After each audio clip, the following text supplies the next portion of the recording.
Ano na masasabi mo? Tanginang Hontiveros to eh. Lisa Hontiveros, pag-adik ang namamatay, putang ina, paano ka agad ng ano, no? Human rights ngayon. Putang ina, may muta pa ata ako. Ngayon, putang ina mo ka, may estudyante na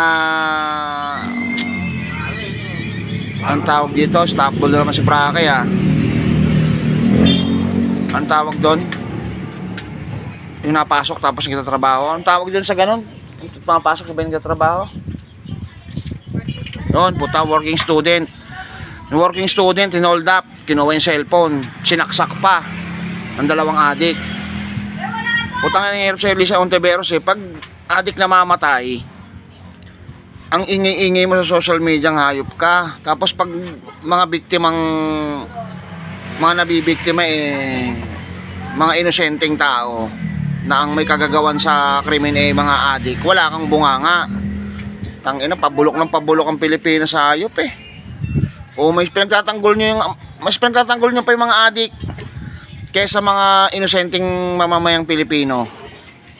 So Hontiveros, sino pa ba yung putang inang sa Akbayan ba yan?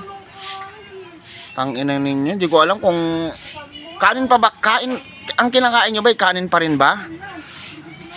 Putang ina niyan, burak na ata kinakain nyo eh. Puta, wala nang kalinawan ng isip ninyo eh.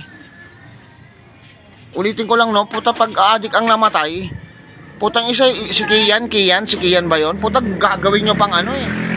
Gagawin nyo pang santo, pinagawan nyo pa ng museum, king inang yan. Tapos ngayon, may estudyante na namatay dahil hinold up, kinuha yung cellphone, sabay sinaksak ng ice pick sa dibdib, namatay.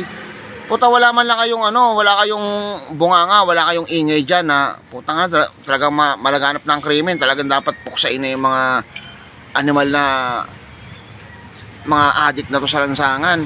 Tangina, wala kayong ganun eh. Tangina, dinidepensa nyo mga adik eh. Dapat nga yung mga adik pinagpapatay. Tama yung ginagawa ng Duterte, diba? Sa panahon ni Duterte, mga adik mismo sumusuko sa barangay. Ngayon hindi eh. Putang ina, nakasyabo, dumadaan pa sa harap ng barangay eh. Tanginang Hontiveros yan. Pinabibilib mo ako. Putang ina, pagawa pa kayo ng museum kay Kian na ano, isa ring adik-adik.